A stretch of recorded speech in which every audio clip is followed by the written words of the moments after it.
بسم اللہ الرحمن الرحیم الذی خلق الموت والحیات لیبلوکم ایکم احسن عملا۔ اللہ کریم نے اس آیت مبارکہ کے اندر موت کے بارے ارشاد فرمائے۔ اللہ کریم ارشاد فرمائے الذی خلق الموت والحیات لیبلوکم ایکم احسن عملا۔ اللہ ارشاد فرمائے موت کو بھی پیدا کیتے، زندگی کو بھی پیدا کیتے سے پیدا کرن دا بھی کوئی مقصد ہے۔ مقصد کیا ہے؟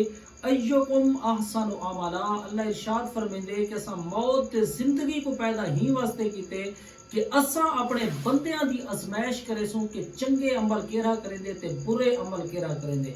ویسے اللہ کریم نے قرآن دے وچ ارشاد فرما تو واضح طور تے اعلان فرمایا سی وَمَا الْحَيَاةُ الدُّنْيَا إِلَّا مَتَاعُ الْغُرُورِ، فرمایا کہ یہ جڑی دنیا ہے، دنیا فقط اور فقط دھوکے دا سامان ہے، اس تو علاوہ کچھ بھی نہیں۔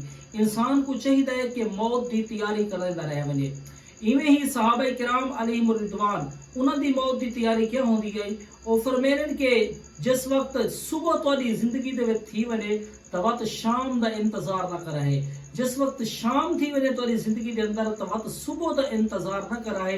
کیا خبر تو کو صبح نصیب تھی وے دنیا تے نصیب تھی وے یا قبر جا کے نصیب تھی وے۔ ایویں ہی جس وقت شام تھی وے نیاول سویر دا انتظار نہ کرے دے۔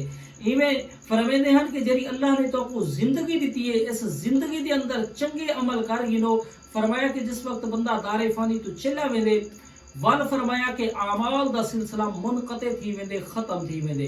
ایویں ہی فرمایا کہ اللہ نے جڑی کو اپنا صحت دیتی ہے، صحت والی حالت دے وچ چنگے عمل کر گنو، کیونکہ انسان جس وقت کئی مرض دے وچ مبتلا تھی ویندے ول اوویں اعمال نہیں کر سکدا جویں او صحت والی حالت دے اندر اعمال کریندے۔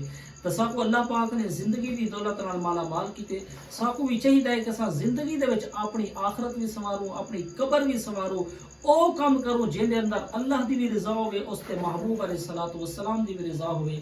اللہ دی بارگاہ دے اندر دعا ہے کہ اللہ پاک سب کو نیک عمل کرن دی توفیق عطا فرمائے۔